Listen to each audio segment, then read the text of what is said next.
Good morning, day 6, Indy Travel 30. The prompt is fear, and fear as it relates to travel. So I've been thinking about this one for about 24 hours or so, and my thoughts are, before I tell you a quick story about when I was fearful while I was traveling, is that 98% of fear is up here. Most people I know, myself included, when I have that feeling of fear well up, whether it's like Katie when she's flying, or most people thinking about countries that they read or hear about in the news as being scary. I mean, almost all the time there are people, that country's much like us. There's people trying to put rice and beans on the table.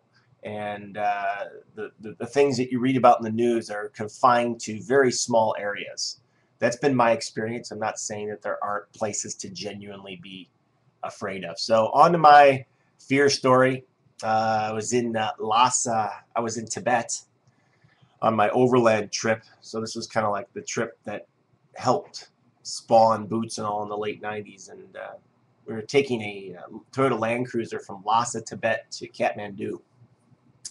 And there was a big backup on the road. And this was in the winter, so there was ice, there was snow. You'd be on roads that had,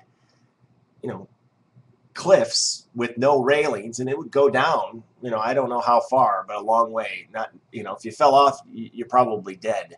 So during that trip, it was definitely a little bit scary. And we got to a point where there's some traffic on the road and backed up, and we were able to swiggle our way around the edge. And there was a truck that was stopped right in the middle, and evidently they had hit another tourist Land Cruiser and had fallen into the gully, and like 9 people had died. So I was with 2 Nepalese folks, and we got out of the Land Cruiser, walked around, and our driver was able to squeeze past on what little remaining road there was. But I remember that was a time where I was definitely a little bit scared. But looking back at it, I probably didn't need to be, because I got out of the Land Cruiser. I wasn't going to fall. But so fear and travel, looking forward to hearing about other people's stories, and hopefully we're going to overcome them. So cheers.